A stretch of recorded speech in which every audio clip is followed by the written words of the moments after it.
Okay, can I have your attention?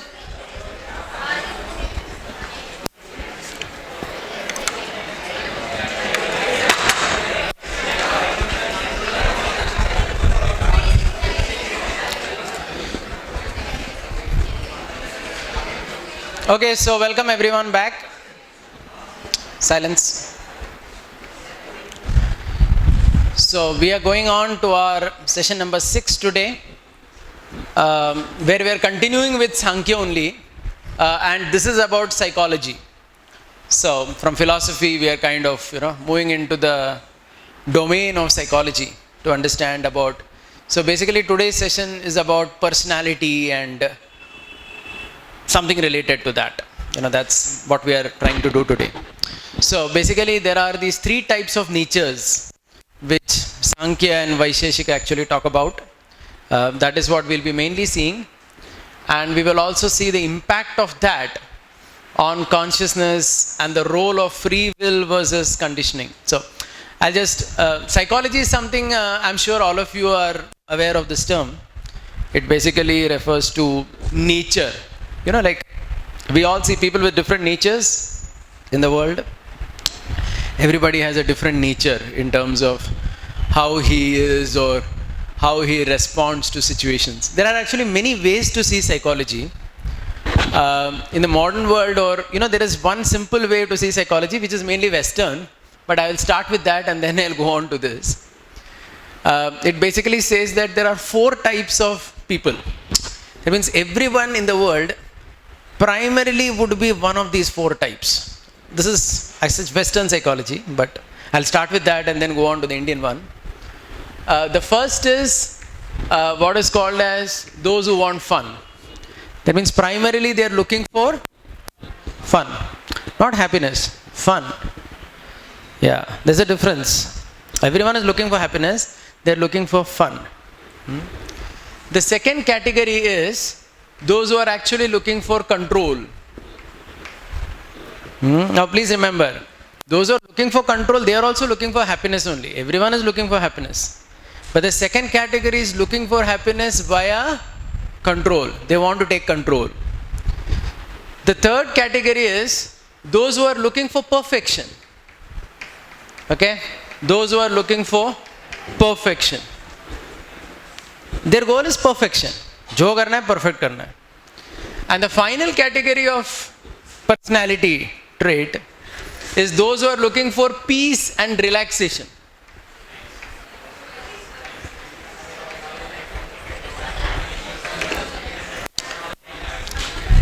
Okay, so these are actually one way to see 4 personalities. I'll elaborate with a simple example. Let us say there are 4 friends who are belonging to these 4 categories. Let us say they buy a board game, some game to play. So when they buy the game, the first person, he says, come on, yeah, great game, let's have fun. Sorry, I'm just adjust this a little bit.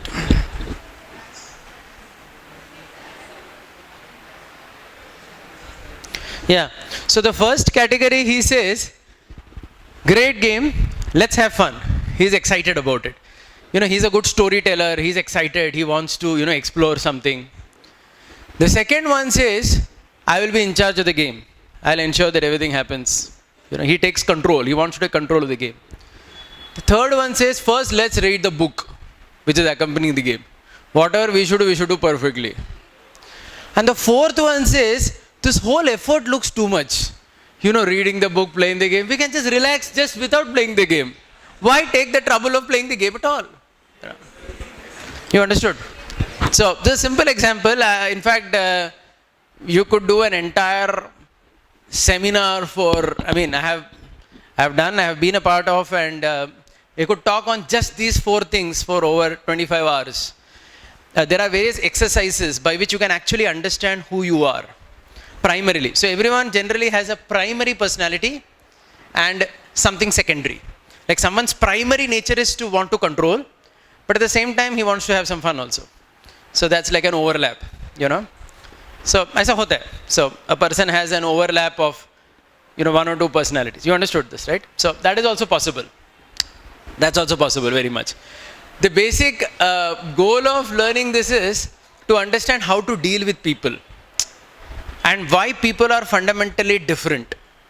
Like the person who wants to have fun, his general enthusiasm period is short-lived.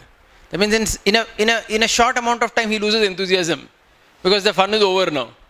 The fellow who wants control, he really wants to dominate and take charge of things. The one who's looking for perfection, so basically there are other names also for it. Like they call the first one as sanguine, the second one as choleric, who wants to have control. The third one is also called as melancholic, because the one who is looking for perfection tends to be melancholic and tends to get upset very soon when the perfection is not met. So some people are like, why it didn't have properly? They brood over it. And the fourth one is actually called phlegmatic. So one who's looking for peace and just relaxation. So there are different types of people and everybody, so it helps understand, that means when you understand who you are and also who others are with whom you are relating to, then it's just great. Because then you actually, so for example, I have done this seminar for, married couples where we try to help people understand who they are and who their spouse is.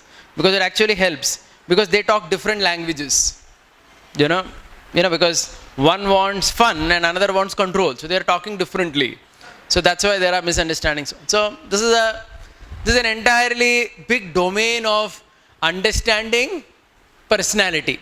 By and large, Western way, but it's that way quite solid, and it helps understand, nature of people in general. Which generally, if you see very closely, it does not change. It does not change at all. Throughout life, people retain their personality. So, this is one way of looking at it, but here we are not looking at it like that. We are looking at it pretty differently over here. So I'm starting with this, but I'm not really going to elaborate this, though I could do that for a very long period of time. So we're going to look at something different over here in terms of three types of natures. Also, we wish to see the impact of these three types of natures on one's, what I call here as free will and conditioning. I'll just explain this in a minute. You may remember that, when we spoke on the soul, etc., we spoke about how everybody has a will and, everyone decides to do something in a particular way, right? That's what we call as free will. But at the same time, we also see in the real world that, in some way we are forced to act in certain ways. I hope you understand what I mean. That is, a man or a woman in several occasions in the world actually acts helplessly according to their nature. You understand this? So maybe I'll just begin with a small story, and that will actually help understand this concept. So this whole thing, personality that we are talking, this is obviously in relation to the body and the mind. So we are basically, we started with this, and last time I spoke about the mind, and now I'm coming more in the external realm of behavior. So psychology is related to behavior, and we are coming actually more on the gross level of understanding, right? So that's the goal for today. Great. So this is basically just a picturesque description, which basically tries to show that there are three types of natures of personality, which we are trying to show over here, which figuratively we have indicated as ropes, and we are just trying to show that how people helplessly behave. I'll give you some story. We'll start with a couple of stories that will help us understand the theme over here. I'll start with a story that's kind of familiar and perhaps move to something that's not that familiar. So I'm sure that somewhere in your schooling, maybe in your senior KG or first standard, there is one story that most of you must have read of the three cap sellers and the monkey. Okay, in case you have not read that, I'll just say that again, because some of you may have not gone through that story. So the story is very simple, that there were these three cap sellers who had caps with them, which they wanted to sell. So they were moving from one village to another, and along the way there was a forest where they wanted to rest under a tree. So of course the three cap sellers were not traveling together. It was like one after the other. Okay, so the first cap seller came under the tree, and he decided to rest under the tree. As he was resting, there were some monkeys who came down from the tree, took these caps, wore it, and went up. So when this fellow gets up, he sees that all his caps are missing. They're just not there. Okay, so what has basically happened is an event has happened. All of you understand this, right? One event has happened that you have lost your caps. Now the question is how you respond. So generally psychology or behavior or personality comes into picture when we are talking about an event that has happened, and the question is how is your response to it. Because events, all of you agree with me that the same event happens with different people, their response is different. Is the response same or is the response different? It's different. So the question is, why is it different? The last bench, what are you doing there? Just this way, he's sleeping or he's lost or something? You're okay? Yep. So, if you're not well, you could leave. I mean, if you're, I don't want to trouble anybody sitting here. You're okay? Okay. Okay. So, the point here is, our personality comes into picture when a particular event happens and how we respond. So, the first cap seller, how did he respond? Does anybody remember that story? The 3 cap sellers in the monkey. What does the first guy do when his caps are missing? Any memory of the story? How many of you have read the story? I think it is there in some. You don't remember? Different version. Okay, sorry. Okay, I'll tell you the story that I have read. I know there are different versions of the story. Hold on. So in the story that I am referring to over here, this first cap seller, what he does is when he sees that the caps are all stolen, he begins to express a lot of disappointment. Basically, he starts crying.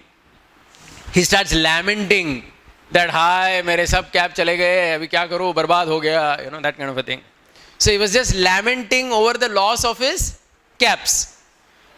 And then he went away, morose, that things did not happen the way it should have happened. So that is the first cap seller.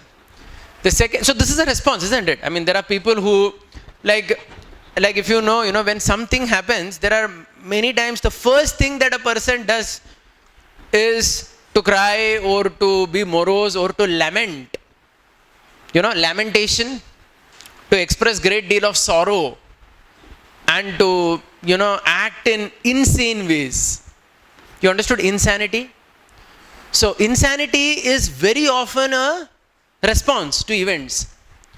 Like, I'll ask you one quick question.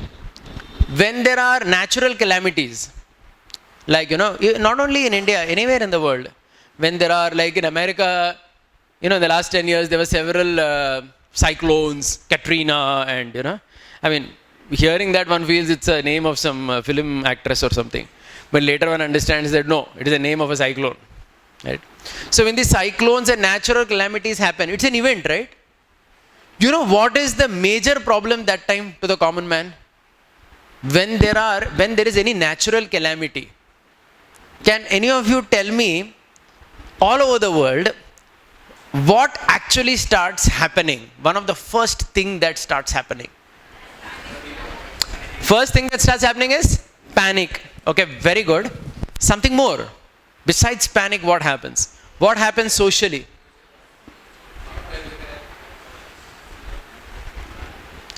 Anyway, you may not think about it, but I'll let you know that you read carefully, you'll understand if you see the news.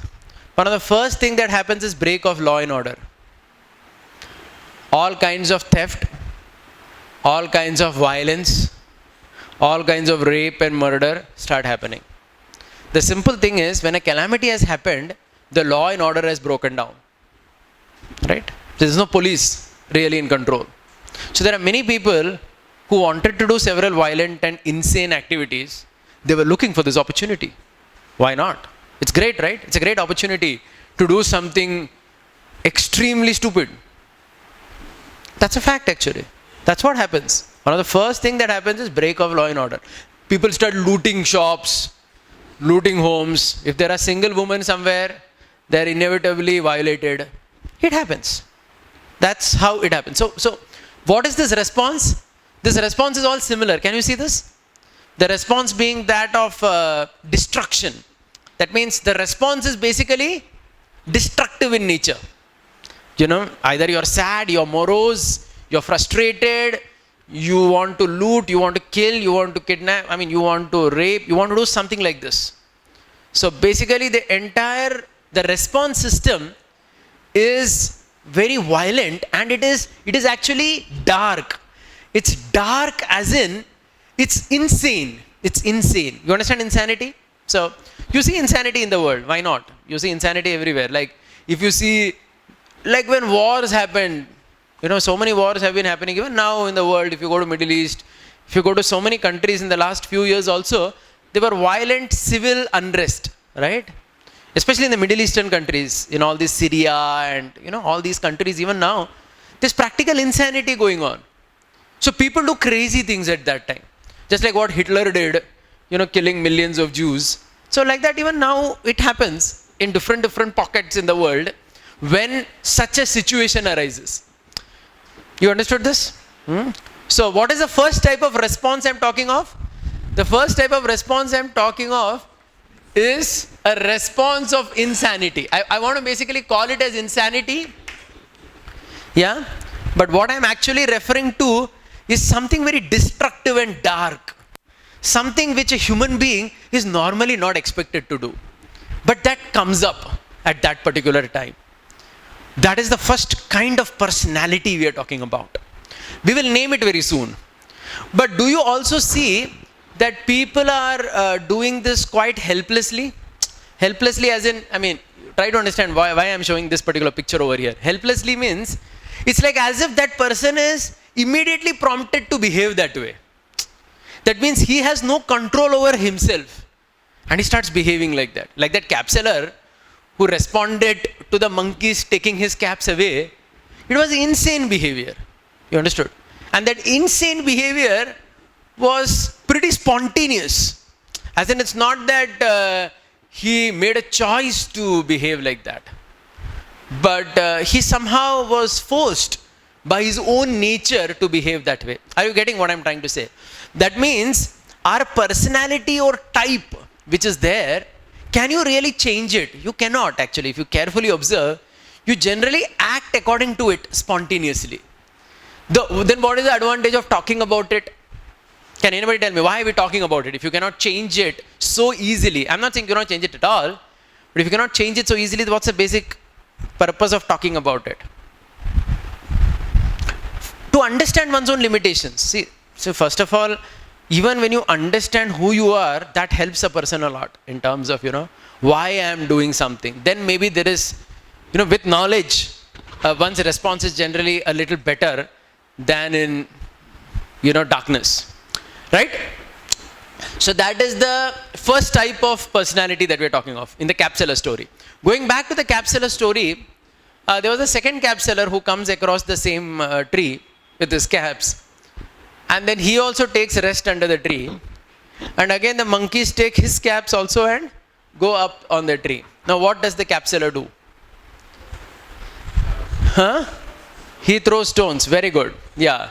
He starts taking stones and throwing it on the monkeys. Right? So this is basically an aggressive behavior. Correct? So one was insane behavior. Right? The first was insane. The second is, to be aggressive. To kind of, so in aggressiveness there is more activity. Are you understanding? There is more activity. In insanity, it's all darkness, it's madness. In aggression, there is more activity. And a person actually does something very, with a lot of passion. He does something, right? So, this is the second type of response system that we're talking of. Where aggression is the key word, right?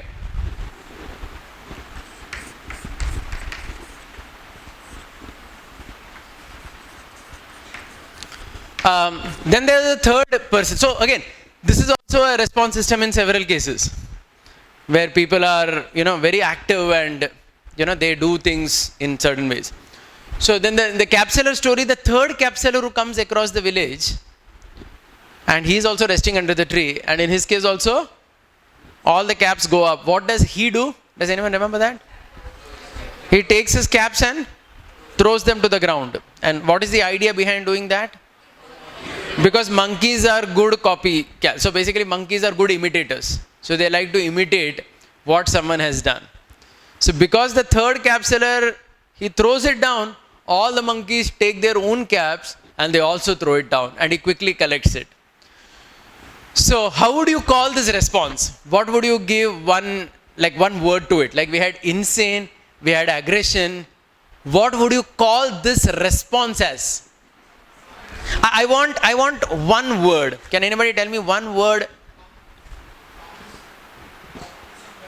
Harmless. No, just one word to describe this response. Dangerous. Intelligent. Okay, very good. Something very similar. I'm looking for a kind of different word. Anybody else? Wise. Good.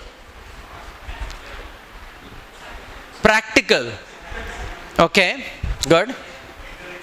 Intellectual. Okay. I'm just looking for one. Witty. Okay. Good. I was looking for actually one. All of this, to a great extent, what all of you are saying also describe what I'm saying, the situation. But I'm looking for a specific word which I would like to call it as thoughtful. I hope you understand how the word thoughtful captures something different than what everyone is saying here. So thoughtful means something with great thought. You have decided that yes, this is actually how it should be.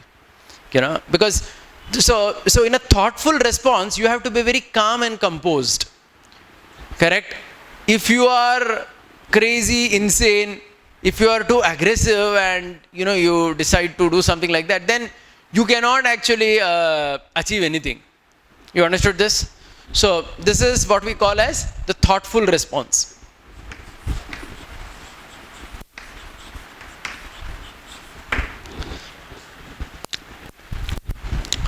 So these are the three types of personalities that the Sankhya talks of.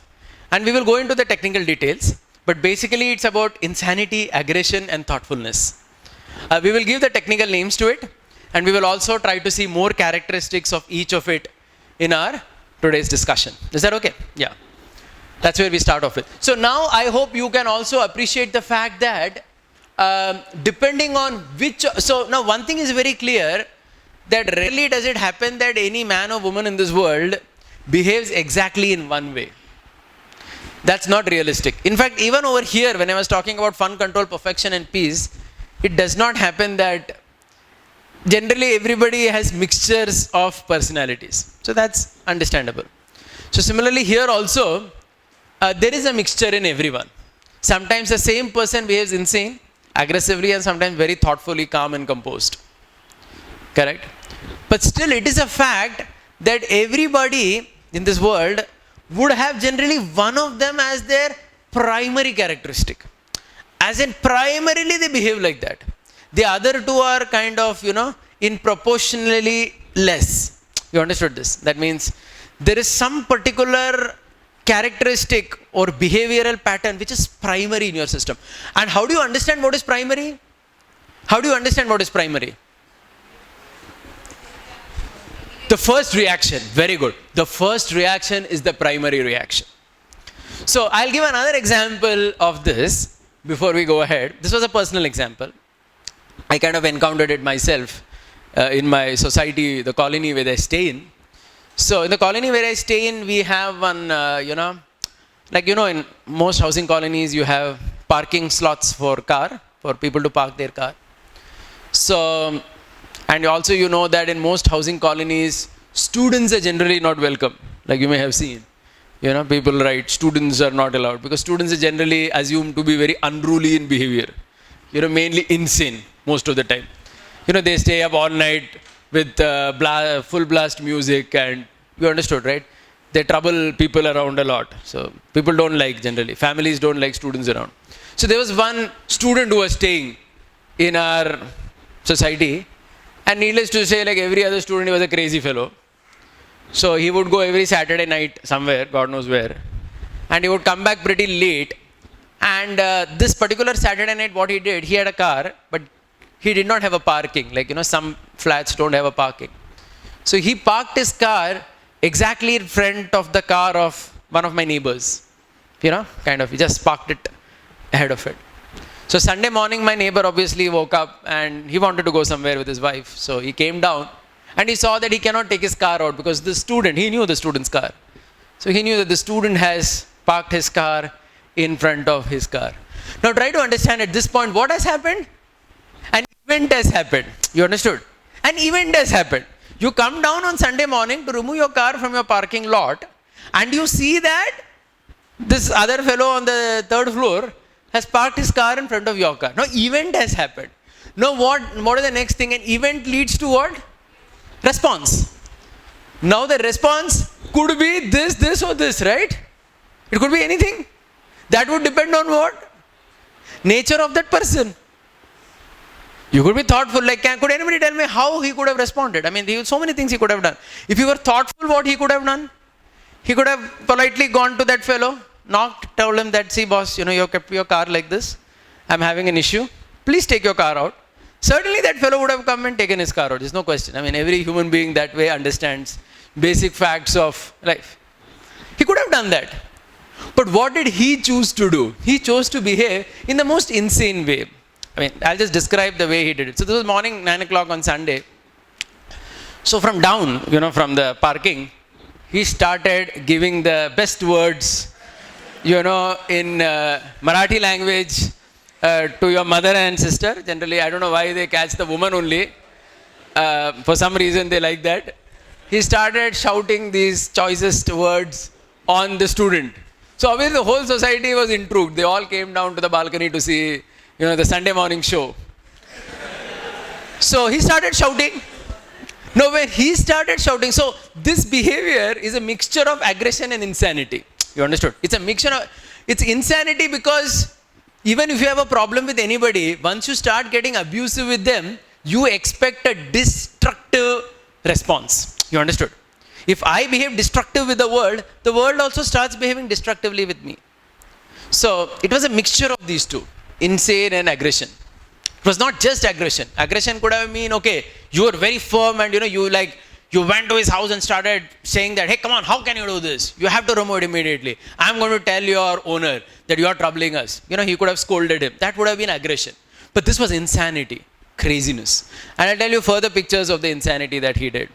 So now the student also, he was sleeping obviously, 9 o'clock, which student gets up on Sunday morning? So the student came to the balcony, rubbing his eyes. He said that he saw what has happened. And because this fellow had given all these nice words, he said that he came down actually in his pajamas. He came down and said that, I'm not going to remove the car. Because you told all these words to me, मैं car नहीं निकालूँ. Do what you want. So now now again an event has happened. Now again, he could choose to be thoughtful and say, okay, I'm sorry for whatever I said. I said it at the spur of the moment. I shouldn't have abused your mother and sister for whatever you did. Right? He could have said that. Do you have a choice to say that or no? You have a choice. But he chose not to. He started acting even more whimsical. His wife was there actually. His wife started doing something all the more crazy. She started kind of scratching herself. So we were wondering why she's doing that. Then we understood what the husband and wife did. They got the police. And they put an allegation on this boy that he has touched this woman and, kind of done something. You understood? Just to put him in even more trouble. So this was even more crazy. So this is all examples of insane behavior which a person spontaneously starts doing. It's not planned. Are you getting it? Is it planned? No, it's not. It just happens suddenly on a Sunday morning. That's why I'm showing it as strings. Because once you have a particular nature in you, what does that nature do to you? It forces you to behave in certain ways without your own control. Right? It forces you to behave in certain ways without your own choice. Is everyone getting the point really here? Yeah, makes sense? Yeah, so he started doing all that. So of course things only worsened. It finally took about 3 hours for the police to come, and by 12 o'clock the police came. And obviously the student had to take his car out. There was no question. That had to be done. But just that there was a lot of trouble for everybody. Because of the kind of response this gentleman chose to, act in that particular situation. So is everybody getting the point really? Huh? So we are talking about, we're talking about 3 three types of nature. And this is basically what Sankhya talks of, which we're going to do. Yeah, so the question is, if you ask this question in terms of, what makes one a slave? When I say slave, I'm talking in terms of the way we behave in the world. Like somebody may say that the same gentleman, after 2 days when we met him and we told him that you shouldn't, aisa karna nahi chahiye tha aapko bhi, you shouldn't have shouted at him like this. Then he also understood. By that time, some sanity had come in his system. He also understood that what he did was wrong. So what happens sometimes, so these three types of personality are individual and as well collective. You understand what is collective personality? Like collective personality means, for example, collectively a society or a nation may choose to behave in a particular way. Like if you see Germany, for example, somehow in the 1940s, people were all carried away by the message of Hitler, which was basically an insane message.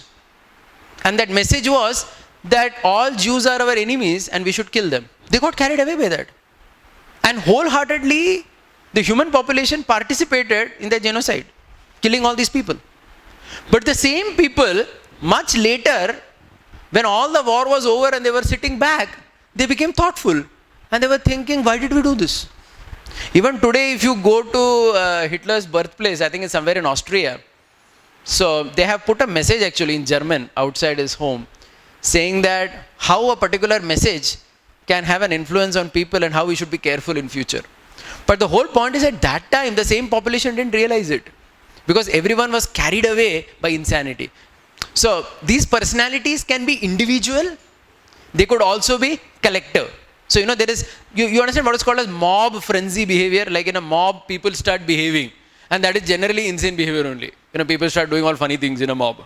Generally, when a mob comes together, they start acting in completely crazy ways. Correct? So, there is an insane behavior which a person does, which the person also regrets later. It's not that he's very happy in doing it. Like, I was very surprised, this Ajmal Kasab, this terrorist from our neighboring friendly country who arrived on, November, whatever that was. I forgot, November, what? 26th November, 2008, correct. So, when he was hanged, in Pune only he was hanged 4 years ago, 2-3 years ago. So, when he was hanged, the Times of India headline the next day was, the last line of Kasab. It means, before everybody hangs, they say something. Can you imagine what Kasab said? Did anybody read that? Do you know what did he say before he was being hanged? That's very important, very interesting. Huh? Yeah, say that in the mic, so we have this whole thing. I'll never repeat the mistake. Yeah, in his own Urdu language it was, Allah maaf karna, aisi galti dobara nahi. That was his line. So basically the point is, when he did that activity, which was a complete insane activity, because if you, I don't know whether you have seen the movie and you've seen the whole thing of how he did what he did, but there was one case where he came out of Chhatrapati Shivaji Terminus railway station and he went to one home and asked for water from a child, and he actually shot the parents as well. It's a complete insane destructive behavior. How could a human being do it?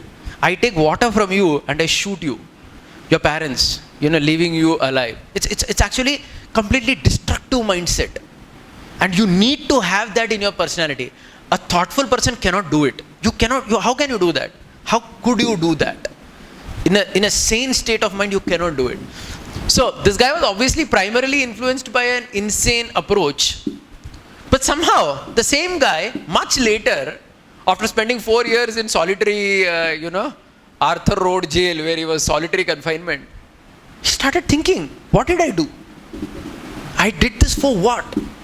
Of course, he did it thinking that he'll go to heaven. That's another question. How does a person go like that? But the whole point is the same guy. Are you understanding what I'm saying? So I'm saying that when a particular personality, particular nature dominates a personality, but other natures are also there in us in small degrees. So at a particular time, we may start thinking, jo kiya galat kiya, how could we do this? Right? People become apologetic for whatever they did. Just like, I'll give another example of extreme insane behavior, though there is no shortage of that in the modern world. So, I think there was this famous December 16 Delhi rape case, right, which had happened. there if you see that the gang which did that activity on that Nirbhaya girl, so what they did was completely insane. It was a complete insane act which was not even aggressive. I mean, okay, normal, someone is aggressively wooing a woman or something, that's aggression. But this is like a terrible, insane kind of an approach. You understood? But again, the same guys later, if you see when they have been interviewed or they have said something, they also feel that what we did was completely mad only at that time. We were just overcome by insanity. You understood? So that's what these three natures are. So the whole question is, how does one become a slave? Slave as in, how does one become a slave to one of these natures? Of course, if somebody is a slave to thoughtfulness, that's very good. But if you are a slave to aggression, or worse, if you are a slave to insanity, it's even more terrible, because you will act in extremely funny ways. So one becomes actually a slave. One is forced to do that. Are you getting it? And how does one become free? So that's basically the topic. Yeah, so basically now we come to this whole thing where we define these three natures that we wish to talk about today. Okay? So this, so I'll just rub this part now.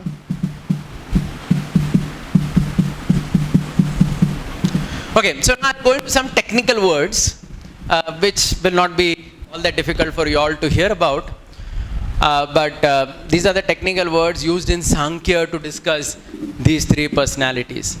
So this insanity, in Sanskrit, in Sankhya terminology, it is called as tamas. And it is basically called as, tamas, literally, it's a Sanskrit word, tamas.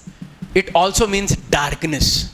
Because insanity is considered darkness, foolishness, because of which one behaves in certain ways. So that's the more. So these are in the philosophy of Sankhya, these are also called as modes. The technical word used actually is guna in Sanskrit. Guna means, please remember, quality. Like we say gun, right? In Hindi, for example, we say ye gun, wo gun. Gun means quality.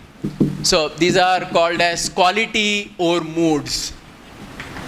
And these three, what we are going to talk of today, are basically called as the three qualities of this world.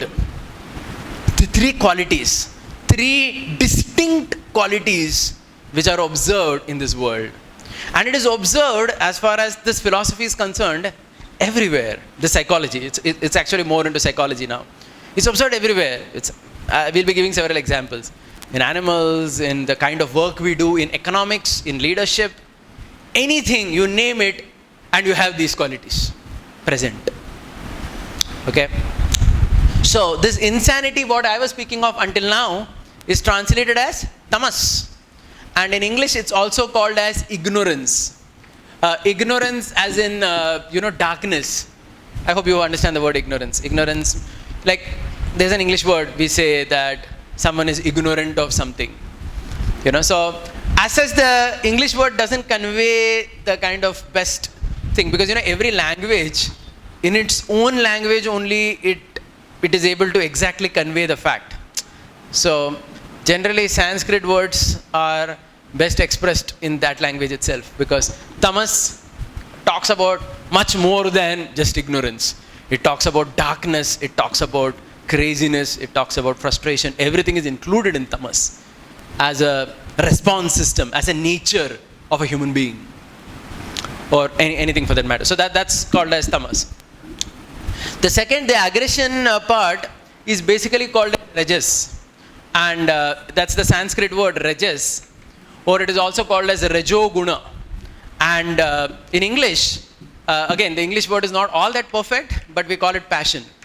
Passion is perhaps not so accurate to describe it, because sometimes the English word passion is also used to convey, determination. Like, for example, we say that somebody passionately studied for the exam. We want to say that with great determination he burnt the midnight oil to crack the exam. Or so even a person who is thoughtful could kind of put in that kind of positive energy to achieve his goal. So that's why this is not the right word. But rajas basically is the aggression that we're talking of. And the thoughtfulness is basically called as sattva. And in English, it's translated as goodness. But again, this is an English word used to talk about this particular nature. Is it clear? Yeah? So these are the three natures that we are actually going to talk of today. And everyone, and the psychology understanding over here is that everybody in the world, every kind of activity is controlled by some combination of these three. And we are all in some combination of these three. And depending on what is the combination that we have, or depending on which of these three is more prominent in our system, we will have that kind of attraction, that kind of inclinations, that kind of proclivities in the world. Right? So that's what sattva. So again, actually, this is again another picture to illustrate a situation. Let us say that there are people assembled in some room. You understood? There are some people assembled in a room. Or like, people assembled in a movie hall. Or sometimes people assembled in a train compartment. And let us say, God forbid, there is a fire. Happens. That's an event that happens. If you notice carefully, the response is different of many people. So the people in tamas, the insanity, the first thing is panic, confusion and fear. You understood? In fact, many times in such accidents, many people die because of foolishness. Like for example, there is some fire in a train and many people jump out the train without thinking about what I'm supposed to do, and they die because they fell down. No, it's a fact actually. They observed. I'm not talking theory. You can read it at a study. Yeah, people do that thing. Or people just start, or like in many places, there is some rumor in some crowd. Like in many places in India where some pilgrimage is going on, there are many people gathered. Like there was one bridge, I think it was in Rajasthan or somewhere, a couple of years back. People were crossing a bridge, over a river to go from one place to another. There was some temple and there was some mela, some fair going on. So somehow there was this rumor which came in the crowd that the bridge is going to collapse. So most bridge never collapsed. Most people died because of stampede. People died just because of stampede. Because people just became crazy. So some jumped off the bridge, thinking that I'll save my life. But then you don't live like that. You don't jump and save your life. You have to see, you have to think. I'm on a bridge. If I jump, what's exactly going to happen? I'm jumping in some water. How deep is that water? I'll perhaps just go down, and even if I know swimming, it's not about swimming. I'll just go down and hit my head on the rock and die. There's no question that I'll live. So most people died of stampede. Some 125 people or something a day. So 2 years back, somewhere, I forgot which place, Rajasthan or some of the North Indian states only. It happens. You understood? So, panic, fear, confusion. This is unfortunately most of the time the response. And there is aggression as well, where I kind of push everybody and I ensure that I live, but I am the guy who will live, but everybody. So there I don't damage myself, but I cause a lot of harm to others in aggression. Perhaps I put 2-3 people down, thinking that chalo utna to kam weight ho gaya to main to bach jaunga. And there are very few people who actually are very thoughtful and think exactly what to do right now. There is this fire. What should I do right now? What is the best way that maximum people can be saved? Very few people think like that. And these are the only people who actually survive generally. But most people die because of foolishness. You understood this? So these are simple examples we are talking to illustrate these three types of personality. Right? So we're going to do some more discussion on this, some more detailed analysis of this before we, I take some questions. Okay, so now what I will be doing is, I wish to have some, some sections basically read.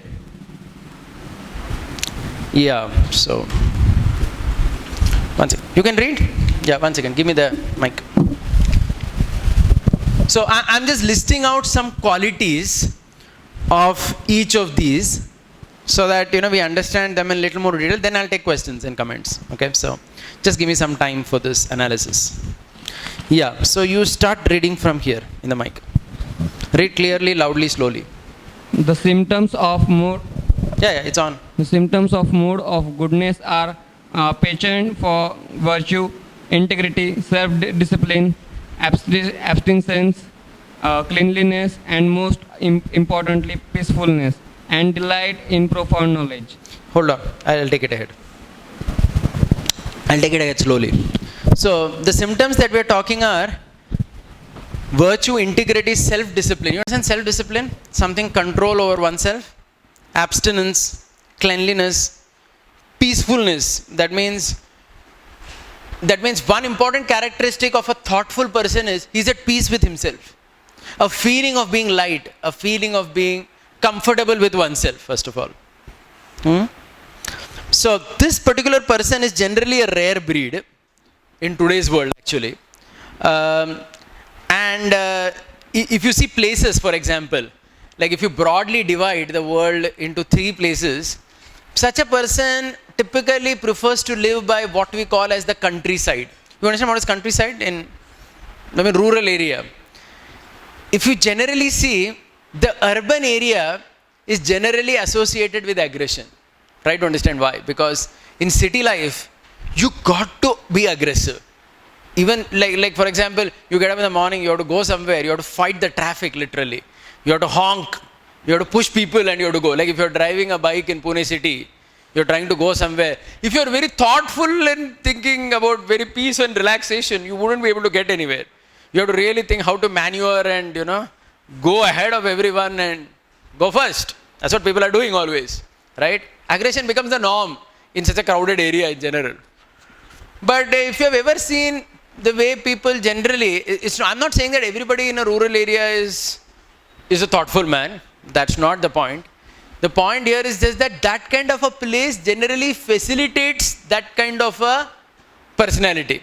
It kind of helps more. That's why everybody, even most of us who live in urban cities, you like to go often to places which are calm and serene and where you're just sitting under a tree and watching nature. People like that. Why they like it?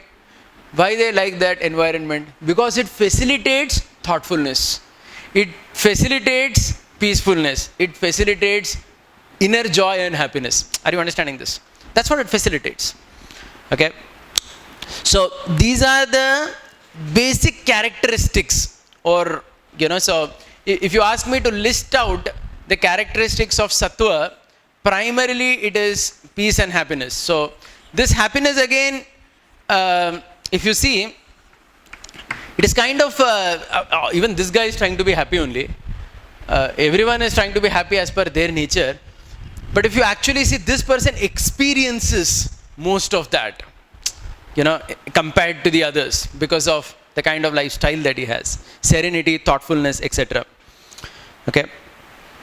And generally such a person appreciates poetry.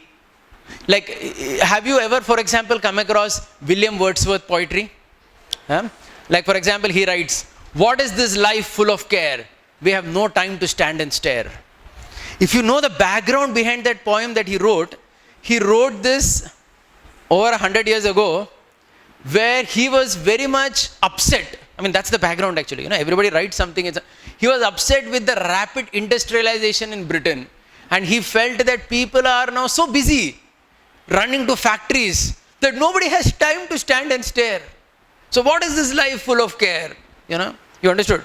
So that expression basically comes out of a thoughtful mind. As to why everybody is running like a madman. Why? For what? For money? For what is he running for? So thoughtful person thinks about it. But a person who is aggressive, perhaps he doesn't think about it. He feels that this is the norm.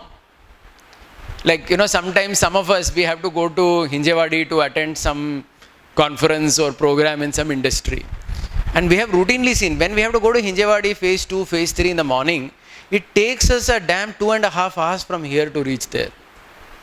And it completely frustrates us. And a person feels actually, why should a person daily travel like this 5 hours back and forth? Can't you do something else in life? You feel like that. Of course, sometimes there's no other job or whatever, you have to take that. But then, you understood. But a thoughtful man finds it very difficult to adjust to why should I slog like this? Traveling 5 hours in this kind of neck brake traffic, on gear 1 in the car, trying to inch to the destination. You get it? So poets or, anybody, if you see, for example, Shakespeare, any of these writers also, or even philosophers like Socrates. If you see Socrates, there was a very famous story of him that all of you know perhaps, right? He was killed by giving that hemlock poison. He had to drink that poison. And the story is very interesting of how he was killed. Because the jailer got the poison to Socrates, saying that you have to drink it.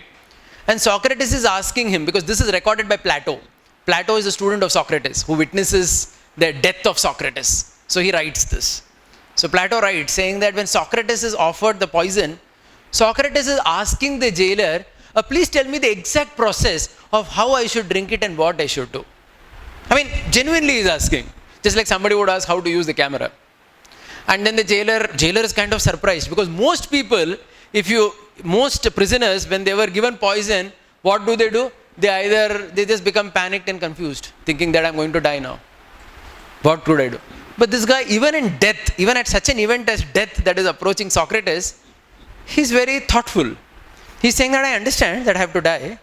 Just tell me the exact process. So the jailer says that you have to drink it and you have to lie down, and slowly the poison will act and different parts of your body will start becoming heavy and cold. And when the poison reaches your heart, you will die. So Socrates says, fine, thank you. And he takes it, he drinks it, and he tells also the jailer, this is recorded by Plato, who says that I understand this, and I also understand that actually no one can kill me because I'm not the body at all. He had that knowledge of dualism. So he said that I cannot be killed, but it's fine. I understand there is the law of the king. I don't blame you, the jailer, because you are just the postman who has got me the poison.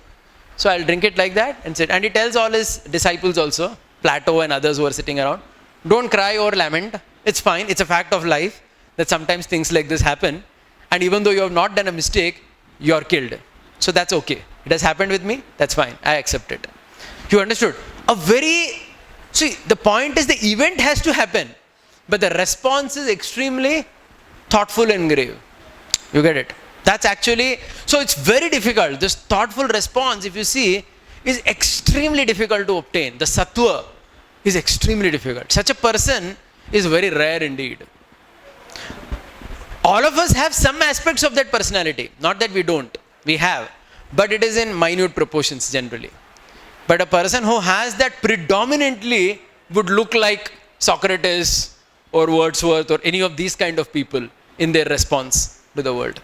You get it? Very rare kind of a thing. And that's what we'll be coming to later when we talk of yoga, etc. So that's about sattva. Okay, so some more examples of sattva before I go ahead to rajas and tamas. So the point here is that everything in the world is characterized by these three qualities. So it's not only human beings. So for example, even animals are said to be in, like for example, as far as this psychology is concerned, yeah, you could go. As far as psychology is concerned, even these kind of animals are primarily in sattva. Why they are in sattva, if you again carefully observe, they are generally, they also go mad, not that they don't. Like an elephant, like there's a mad elephant, pagal hathi, that's most dangerous. Or there is even a cow or a bull that can be really crazy. But generally, these animals are easier to work with. And once they are trained, they are generally considered very intelligent also. Like an elephant is considered a very intelligent animal, which understands, how to deal with human beings also very well. So this is an example of something of sattva in general. So it's not only animals, even time in the day. Like if you see morning time in the day is considered the best time which is most suited to any thoughtful or creative activity. Like if somebody has to write a book, somebody has to write some poetry, music, like Mozart is a musician, composing various tunes, any activity like this if you want to do. Or that's why you see that people, for example, who go for yoga classes, they go in the morning. The reason is very simple, because that morning time is very suitable to a thoughtful activity. It's very serene at that time. It's very easy. On the other hand, you want to do something insane. You want to, there are people who just want to consume alcohol in endless quantity and dance with some wild music. They would not do that morning 6 a.m. right? Like all the bars and discotheque, they will generally begin at what time? 9 p.m. Because at night time, that activity is more suitable. You can't do that in the morning. I mean, you can't at 6 o'clock. Perhaps somebody who's completely soaked in insanity would do it. But generally, even a sane person who occasionally does these things would like to do it at night time. The reason being that that time is more suitable for that kind of an activity. Or for example, the daytime is more suitable for work, which basically involves aggression. So please remember, it's not that the thoughtful man does not need insanity at all. He also needs some amount of it. Like for example, sleep. Sleep is also a characteristic of tamas. And everybody has to sleep. You understand the point? Because sleep means what? Forgetfulness. You have to actually enter a state of darkness. And if you are always thinking, you cannot actually switch off. So it's not that tamas has no utility. It has a utility, but to some extent. Rajas also has a utility. If you don't have that passion, you cannot create anything. It has a utility. But thoughtfulness is considered the highest in this particular hierarchy of thinking. Yeah, make sense? I'll take questions once I kind of, complete this particular whole thing. Just 1 second. Huh? Yeah. So we'll just, I have also kind of prepared one kind of a story theme to convey some point. I'll just go through it quickly. Yeah, so maybe we'll just briefly look at the other 3 modes also before I go with the theme of story. The second mode which we are talking of is passion, right? So the first was sattva, which I basically described. The second is passion or rajas as a mode or quality, as a style. So 1 second. Yeah, I'll just see if somebody else can read. You like to read? You can read? You can read? Just start from here, just 1 paragraph, till here. From here too? Yeah, yeah. Come on, take the mic close. No sir, from where? I'll stop you, don't worry, you'll start here. The next guna, the mode of passion, puts us moderns on more familiar turf. The symptoms of Rajoguna are feverish endeavors to get ahead, pride in abilities and 1 second, just go slow. Feverish ability to get ahead. You understood? That means, you know what we call as the rat race? Right? We all talk about it, right? The rat race of this world. You know why it is called as a rat race? Have you ever seen rats running? The nature of rats is, suppose if there are 5 rats and one goes, then the other rat runs just ahead of the first. And the third one goes ahead of the second. You understood?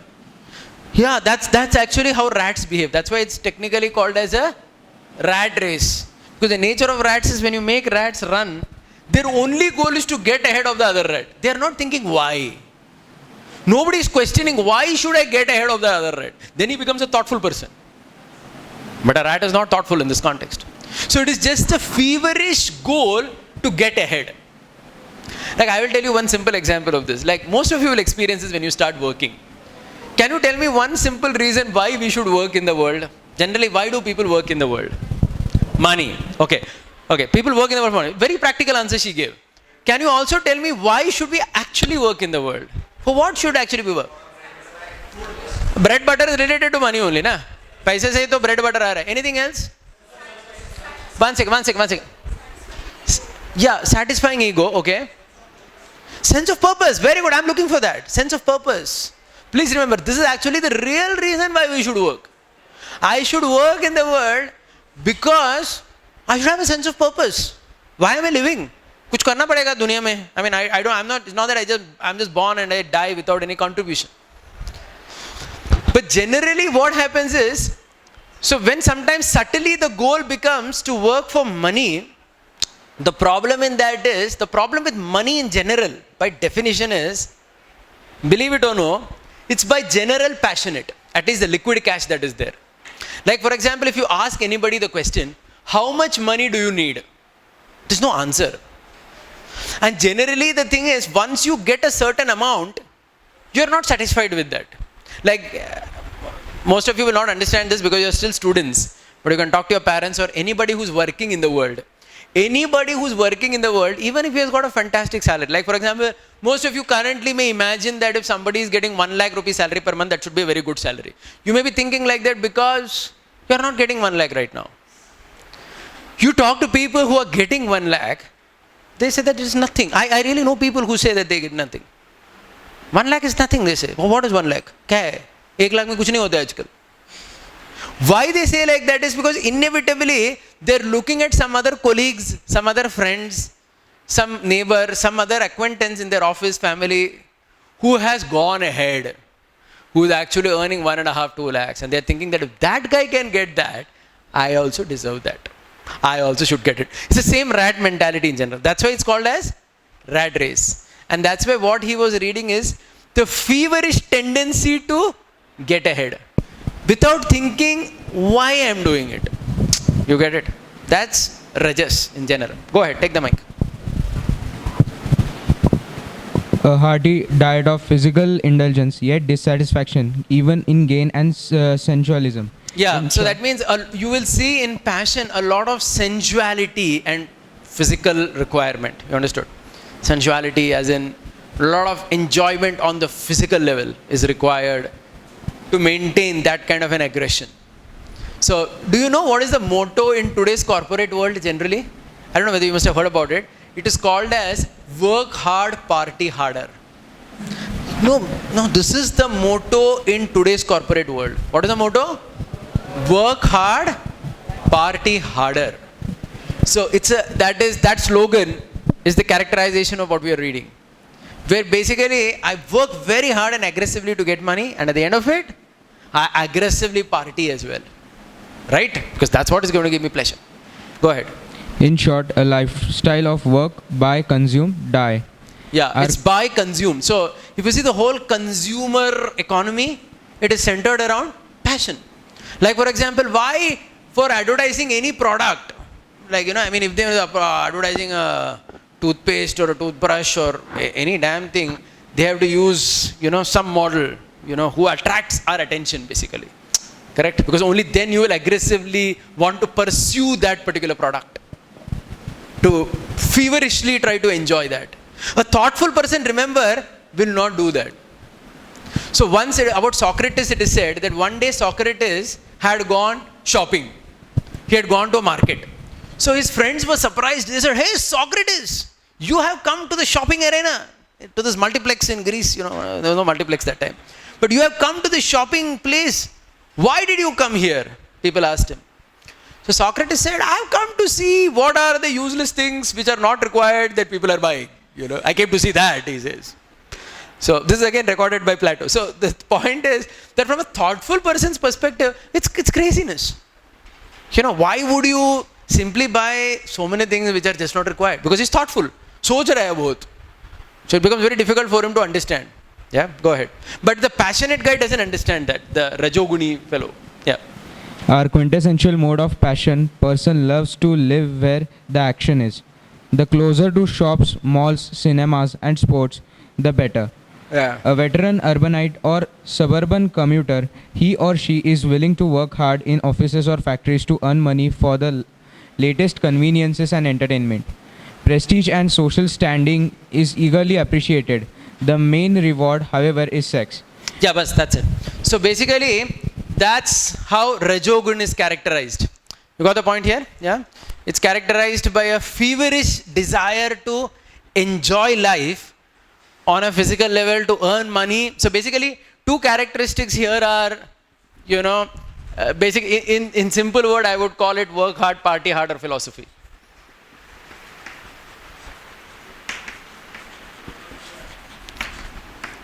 Anyone who subscribes to this thought process, generally, and please remember this, work hard, I'm not trying to say that the thoughtful man is not a hardworking man.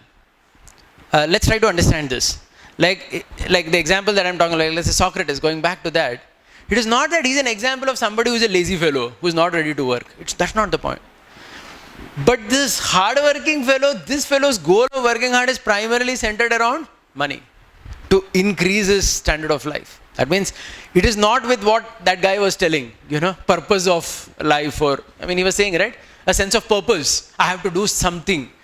He's not thinking not in that sense he's working hard. He's working hard to accumulate, things so that he can enjoy better. Yeah, makes sense? Yeah, so this is basically a one-liner that describes this particular personality called as passion or rajo. Okay, so a best example, so if you see these animals in general, they are considered by and large in the mode of passion because they are very aggressive in general. Like if you see a tiger, did you all see this video? I think it became very popular on social media. I think last year there was this man in Delhi who foolishly jumped into an zoo tiger, and interesting, that tiger's name I think was Vijay, 7-year-old tiger. This tiger, so again very interesting how nature works. This tiger was born and brought up in the zoo. He had not actually hunted or killed anything, but immediately went to this fellow, caught him on the neck and killed him and dragged him away. So just attack. So it is said a tiger, once it sees you, you are basically dead because it will just kill you for nothing. So very aggressive in the style of personality. That's why you cannot tame a tiger. You cannot do that. So that's very difficult. Yeah, so that's actually Rajoguna. The third characteristic is tamas. So would you be able to read? Yeah, take the mic. I just want you to read this much. Yeah, slowly. Hold on. Yeah. The third mode, tamoguna, the mode of ignorance, is considered the most pervasive and lethal. It devotes And slowly. and lethal. Yeah, lethal. Lethal. Yeah. Okay. It devotes wallow in sloth, excessive sleep, dejection, and intoxication. Yeah, three characteristics are sleep, dejection, intoxication. So that's why I told you, sleep is required for everyone. It's not that it's not required. But when that becomes a kind of a prominent activity, that kind of, you're always in a state of sleepiness. At least when you get up, you should be awake, right? But there are some people who are constantly sleeping, which of course the professor sees in a class because you're addressing so many students. So we know that who's all the time sleeping. So sleep, intoxication, dejection.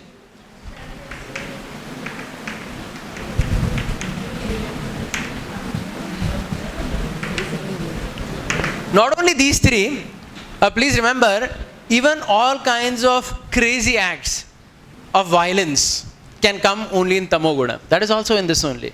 Because you have to be really insane to do it. You have to be mad actually to kill, to unnecessarily kill people and, to rape violently. Like that, if you read that Delhi case that I quoted earlier, that juvenile, why the parents of the Nirbhaya were behind that juvenile not going scot-free is because that guy was the most violent among the five. It is that he was the person who actually took an iron rusted rod and penetrated into that girl's system, and because of that only her entire intestines, everything, got rusted out and she actually died of that excessive bleeding and, associated problems. So basically, somebody has to be really insane to do that. A very normal person would find it extremely difficult, even if he's aggressive, to do that. How do I do that to a human being? So you have to be really very perversive. Perverse. What is perverse, right? That means perverted, we say, right? Perverted means crazy to do something like that. Go ahead. That's a personality. Remember, there are many people like that in the world. Absolutely crazy. Yeah. The finale is deadly anger, pointless violence, and mental derangement. Yeah. Deadly anger, pointless violence, and Mental derangement. mental derangement. Basically craziness. Unfortunately, we may have to agree that this mode plays a significant role in the society today. It does, right? If you read around and you see, it does play a role in today's world. Yeah. The tamoguna, man or woman, abhors work. Yeah, so they're generally lazy. So there is a lot of laziness over here. That's another interesting characteristic. To be extremely lazy. So please remember, sometimes it looks that the sattvic and the tamasic person look alike. Because somebody like Socrates, who is very thoughtful and slow going in his actions because he's thinking, may appear to be lazy. You understood? But that guy is not lazy. You understand the point? There's a difference between a sattvic and a tamasic. Though in some way it appears as if they are the same. Go ahead. Leader and lethargic. This person lacks even materialistic ambitions or goals. Content to live as a parasite, he or she passes the days and nights in a cloudland of drugs, alcohol, dreaminess, and the blues. Yeah. So somebody who is always dreaming, addicted to various drugs, alcohol, not doing any activity. And in my experience, I see in today's world, primarily people are either rajas or tamas. Because, and to people like me who are heads of department and dean, generally we come across tamasic student only. Because there are so many students who repeatedly keep failing and failing as in just because they're just lazy to study, not interested, daily. Their parents come and say the only thing my son is doing is watching movies on his laptop, morning to night. Extremely lazy, sloth. You know sloth? Yeah, sloth. Yeah. So that's the characteristic of tamas. Yeah, so that I think covers up the three characteristics. Now I'll just take some more content and then quickly take some questions, etc. Yeah, so again, coming back to animals. Yeah, look at this. These animals are given as examples of tamas. Now, you may be very interested to know why camel. Do you know how a camel eats? What is the food of the camel? What's the favorite food of a camel? Cactus. Very good. And do you know what the cactus does to a camel? A cactus, when a camel eats cactus, it tears the tongue of the camel. So the cactus mixes with the blood of the tongue of the camel and that gives it a taste. That means its own blood mixed with cactus gives the camel a taste. Usko usme swad aata hai. So basically that means in tamas, a person finds happiness in destruction. There are people. You find happiness in destroying yourself. Like for example, if you are high on drugs or alcohol, what you're doing is destroying your body. But in that self-destruction, there is pleasure. Destruction giving rise to pleasure is tamasic. You understood? That means where you destroy your body, but in that destruction you're enjoying, right? Is the guy, he's feeling he's enjoying or no? He is. He says that. Just like the camel is not having a problem that the cactus is bleeding.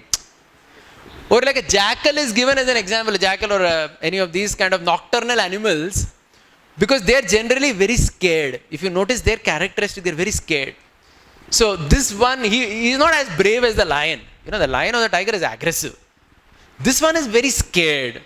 So at night it kind of wanders in the forest to find what is the meat that has been left behind by the lion and the tiger. And it eats that. Because it wants to do something, but it doesn't have any guts only to do. It's a very scared and timid kind of animal. So it basically characterizes fear and that kind of a nature. Right? So that's how this particular animal is characterized. Yeah, so basically that's how this the three gunas are initially described as. Now I'll go into some more details before I take a question. So the first thing I would like to state here is that who decides who is in which state? Now I will use the word guna now onwards. Guna also, in Sanskrit, guna does not only mean quality, but guna also means rope. Guna also means rope. It's called as a rope because once you take on one characteristic, you are forced to behave like that. That is, you're forced to behave like that. It's not that you have a choice later to change. So, right? So it's called as a rope. So this guna which is there, these three gunas which are there, once anybody takes on these as their personality, they're generally forced to behave according to that. But the whole responsibility of that behavior is considered oneself. Because one has taken on that particular kind of activity. Yeah, make sense? So some more illustration before I go ahead. So we have these three cases where we are trying to show people in general who would be, who would have these three different personalities. So for example, we are talking about, so actually I had a case to illustrate, but unfortunately I think the copies are a bit less. One second, let me just see if I have enough of that.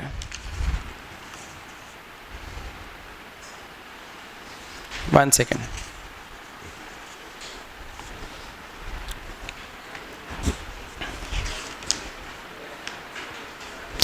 Okay, maybe this part I will do it later, but I'll go ahead with this now.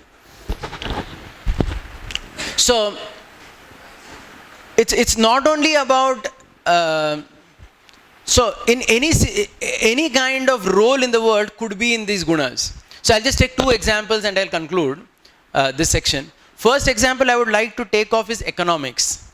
So if you see economics also could be in this. So I just want to go on to another presentation for a minute.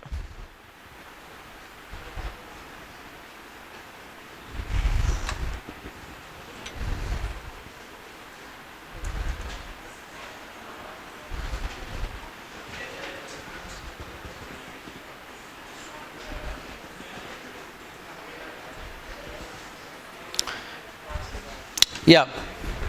Oh, okay. For some reason, okay. If you see economic models also, I'm just taking that as an example. Like there are various economic models in the world, right? There is an economic model of goodness, an economic model of passion, an economic model of ignorance. The economic model of goodness is generally based on cooperation. You understand? So if you see traditionally how India lived, which is not there now, but traditionally the way India lived, or not only India, most places in the world where people lived in communities. You agree with that? Like for example, there were large families staying together, right? Like nowadays you have nuclear family, where it's very small number of people come together. The reason again is very clear, that because you can't get along with too many people. Because the thing is, when there is more passion and ignorance, you can't get along with too many people very easily. You tend to be more individualistic and self-centered, which is again a characteristic. Whereas a thoughtful person, the fellow in Sattva, he can actually live together with many people and adjust and cooperate very easily. So basically, this is related also to maintenance, maintain. This is related to create, and this is related to destroy. Right? Like anything, if you want to create a new technology, you want to create a baby, you want to create anything in the world, what do you need? Rajas. Without that, you cannot do that. But to maintain something, you need sattva. Like to start a relationship, you need rajas. If you want to start a relationship, you need passion. Like if someone, right? But if you want to maintain a relationship, only a thoughtful person can do that. You need sattva, because otherwise how will you maintain it? So to maintain anything, you maintain a child, to maintain a home, to maintain your possessions, to maintain anything, that sattvikta is required, without which maintenance doesn't happen. And to destroy something, you need tamas, craziness, madness, to destroy. Whether it is yourself, your money, your bank balance, your relationships, anything, if you see, to destroy, tamas. So basically, all of us have all these 3 in different proportions, but the point is, the ideal mix is of, ideally, the recommendation is to have sattva along with, enough dose of rajas and tamas. But when rajas and tamas is maximum and sattva is too less, then you see, various kind of situations, like by and large the modern world where it fits in from this psychology perspective, right? So that fits in over here. So I was just giving you some quick examples of economy. Like if you read about economy, like if you see when the British, so I was reading this book actually, I'll just tell you the name of the book and I'll quote it. So this is actually a book by one Vincent Smith, who was a British historian. He had written it in 1919 in Oxford Press. So he basically says that it's a British historian who was in India during our Indian, when we were under the British rule. So he says that when the British were there in India, whichever states in India were under maximum domination of the British, they tended to be, they were looted the maximum. Like for example, if you see Bengal, the British started the East India Company in Bengal. You see, Bengal, the way, if that book, basically the Vincent Smith, he's a British fellow.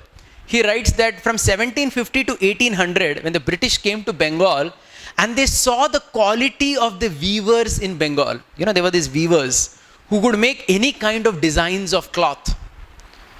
You know, and he quotes also statistics in terms of how many, like, I'll just read one part from it. He said that the cotton weavers in one small city in India could produce 3 million pieces for export of cloth. And whereas he said that the largest textile enterprise in Europe produced less than 1 lakh pieces at that time, 1750 to 1800. So he's saying that the British it destroyed the textile industry of India by basically cutting off the thumbs of the most talented Bengali weavers. It's a very common practice. This was the practice that the British employed, the thumb. Because without the thumb, you can't weave. And this was all hand weaving. It was a hand art. You understood? So this is basically an economy of destruction. So we all read about British history, right? How did the British make money? Simple. They basically destroyed your own economy, took all the raw materials to London. For that they made the railway system, exported everything. And then in Cambridge and other places they would manufacture the cloth and they would come back and sell it in India. That's why you have this whole non-cooperation movement of Gandhi that came up later and all, right? Where he started saying don't use foreign cloth, use Indian cloth. Are you getting this point? Yes or no? Yeah? So the point here is, this is what? Economy of tamas. Are you getting it? Because even economy is in this mode only. That means I create an economy where I destroy. Where I destroy people. And this is not only British times. I'll quote some recent ideas to give you recent facts to tell you about this as well. Just hold on one second.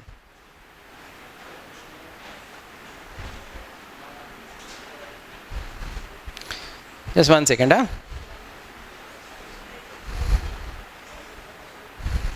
Yeah, you can go. So this is, I'm basically reading about, so I don't know whether in recent times you may have come across this information on, like most of the jeans pants that are there, right, of various American companies.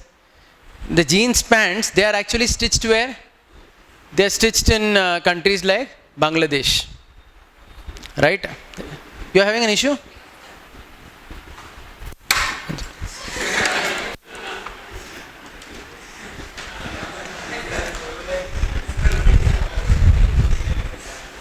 Yeah, please pay attention. Yeah, so like I'm giving another example of economy in tamas. So the jeans pants that are produced in various American corporations, they are actually stitched in countries like Bangladesh, where basically what happens is, I'm just reading some statistics here, like in Bangladesh, Disney Corporation, for example, in US, they wanted shirts for their, you know, Disney land or whatever. So they had Bangladesh workers, you know, ladies, whom they would give 12 cents per hour.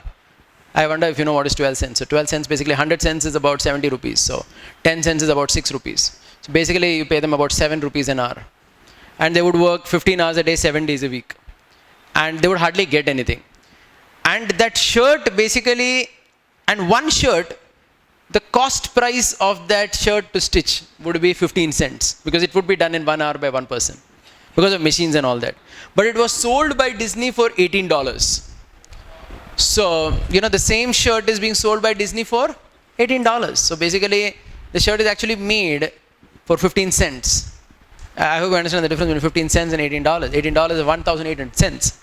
So he basically says here that the CEO of Disney, Michael Eisner, what he would earn in 1 hour was basically some millions of dollars.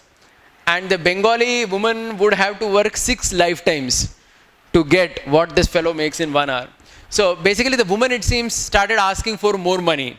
They said that please give us some more money. We are unable to live in this amount of what your paltry money that you're throwing at us. So the CEO's response was, we have no obligation to make history. We have no obligation to make art. We have no obligation to make statement. To make money is our only objective. He closed down all the factories in Bangladesh and moved it to Mexico or some other city. He said that I don't care. So basically, in tamas, basically what happens is, it is basically destructive. And, so basically, in sattva, the economy is like, jio or jeene do. Where you allow others to live along with you. You understood? You allow others to live with you. Whereas in aggression or passion, it's competition. Let me get ahead of you, but you also live. But in tamas, only I live. Everyone else is finished. That's the prominent mentality, because it's extremely destructive. And if you see world economy, it's many times like that. I don't know how much knowledge you have in that, but if you look at big companies, like in America, these companies, when they go bankrupt, they are protected by the government. You know that, most companies, when they go bankrupt, they have no loss. Like in America, they file some law, they have chapter 17 or something for 11 or 17, I forgot. 11 for bankruptcy. And they are protected. Nothing happens to them. But an ordinary man or woman, you are not. You understood this? These are implications if you think very carefully of how the world runs. And how it is running primarily in this, and what is the effect of that on people in general. Like for example, United States of America, they have basically 5% of the world population. How much percentage? 5%. They consume, how many resources? 50% of the world's resources are consumed by 5% of the world's population. So basically, obviously, it is a cost of someone else who doesn't get anything basically. You understood? Like if you see several African or South America or several other countries, it's actually loot, nothing else. And it is just basically, what you see on the street as what we call in Hindi as dadagiri.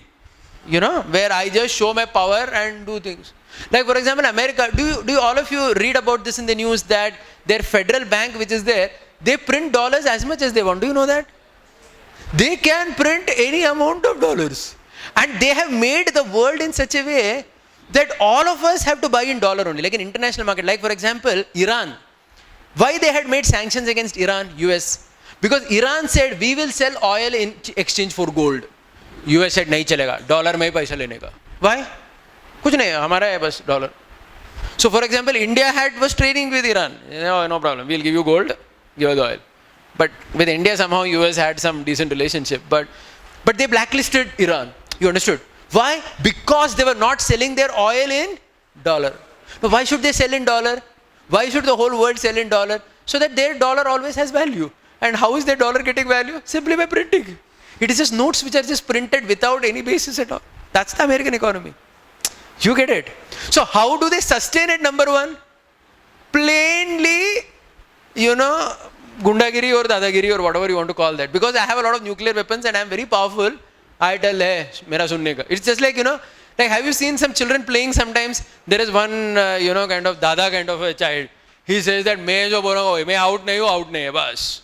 Bowling dalne ka wapas. Other people, they are like, thin guys. They say, theek hai, tu out nahi hai. They keep bowling and that fellow keeps hitting. You understood? So this kind of response, this is tamo guna as a country as a whole. You understood? The way you respond. And because of that, there is destruction. Because of that, there is madness in mind. Think about it very carefully what I'm saying. This is you have to really be very thoughtful in order to appreciate, this kind of a discussion where we're really talking about an entire world view, how things actually move in the world in terms of, acts and situations. So basically like economics, Sattvic economics means what? You cooperatively you live. Rajasic basically means you get ahead at the expense of others. Tamasic basically means you destroy everybody and only you are there. Everyone else is dead and gone. You don't care about it. That's how it is. That's how it is. And the world, because it's primarily here, that increases quote unquote suffering, what you see, pain and languish. So a fellow who's thoughtful understands that. Why there is suffering in the world. He understands it's because of some gunda like this who is troubling everybody else. Meaninglessly. You understood? So again, I'll just go to this also because I thought I'll do this. Like mode of ignorance, if you see, these are characteristics. Extremely foolish, laziness, unclean. Postponing is a characteristic of tamas. Because tamas means no activity, right? आज जो करना है कल करेंगे, परसों करेंगे, करना ही नहीं है. Basically, you just want to postpone because of lethargy, sloth, right? Intoxicants and all this stuff, sleeping too much, madness, disturbing to others. This is another interesting characteristic. You know what is disturbing to others? That means, you do things in such a way, no sensitivity to people. Like sometimes you will see, unfortunately, this happens in the domain of religion also. Sometimes, like we have the Ganesh festival going on. Sometimes you will see that during immersion, there are people who are, really drunk, fully. And they are blasting music which has nothing to do with Ganesh. This is no connection. It's no connection to anything actually. Huge loudspeakers the size of the room. And it's extremely disturbing to normal people who are thoughtful. They will think, why, what connection? Connection hi nahi hai iska. Why? But you cannot ask that question because they're crazy. Right? So that's disturbing and no interest in any genuine philosophy, thought process. Okay? If you see Rajoguna characteristics, so, yeah, sorry.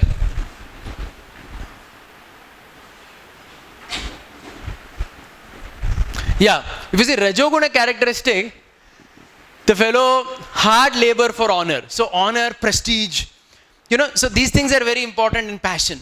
You have to be respected, you have to be honored. See, a thoughtful man doesn't care too much about honor and respect. People honor and respect him, that's a different thing, but he is not behind it. But a passionate person, that's very important for him, for the Rajoguni. Money is of course very important. Attraction to sexes, religion being a social affair. That means, many people do religion also as a social affair. Like for example, if they do some religious performance, it is to make a show. And to call many people to do a big thing and to get name in that also. To show that I'm actually a very pious and nice man or woman. Because you have to make that show, right? So that people will respect you. Wound mind and disturbed sleep and mad after glamour, etc., etc.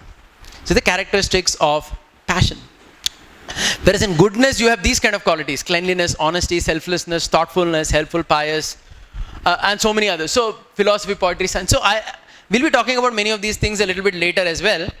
But I wish to, so leadership is one thing. In fact, I don't have time to go over this. I'll leave this part to all of you. You can just see how a leader behaves tamasically, rajasically, and in sattva as well. If you just go through it also, you will understand that pretty much in terms of characteristic. Now I'll just go to the real last point here.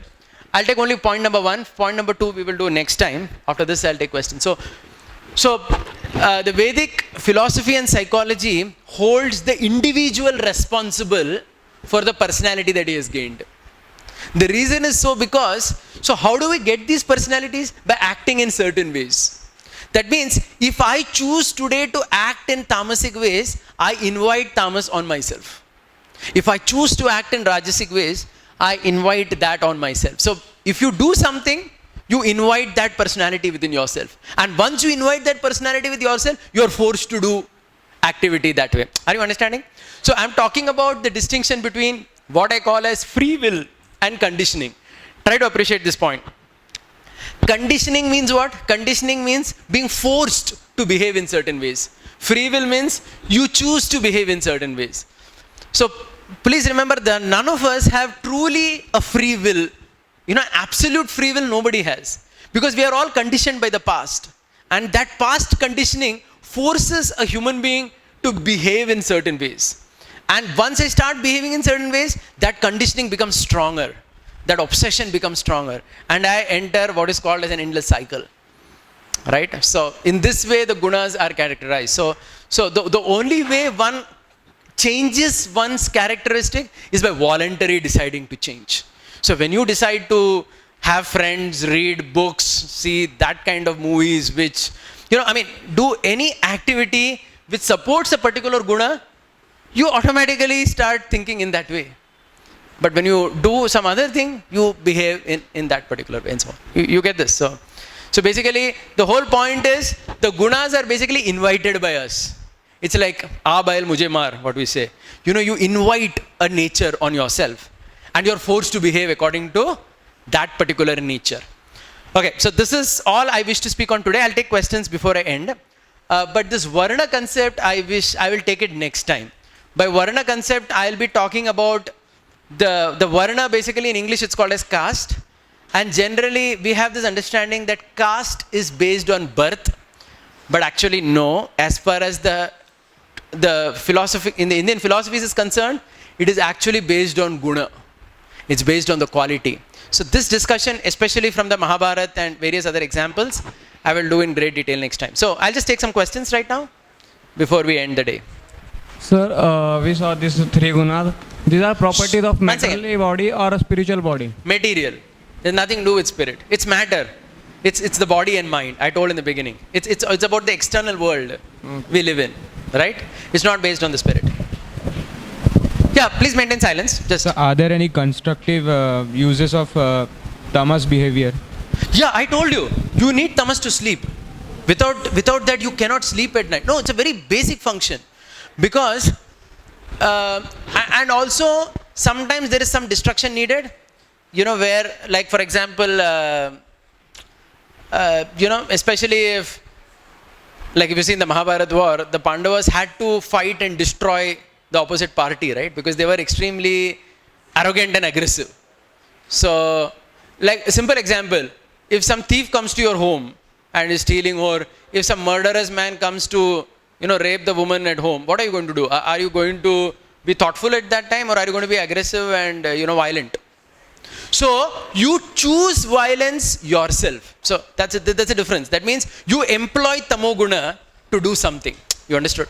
Because at that time, the situation calls for a crazy act only. You got to beat that fellow and kill him. He's an aggressor. He has come to your home to destroy.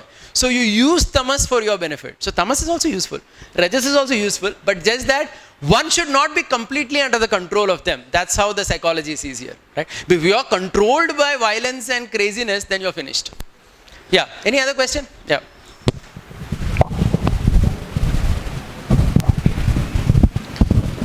Sir, Yeah, it's on.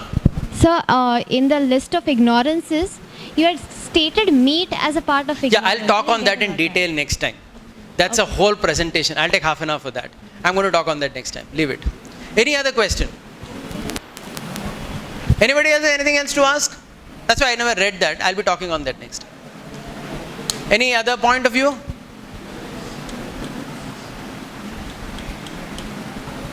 No question?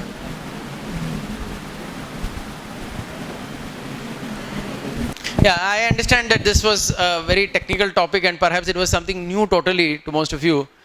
And I wonder, generally, you may have heard these terms in general, right, somewhere, or they were completely new to you.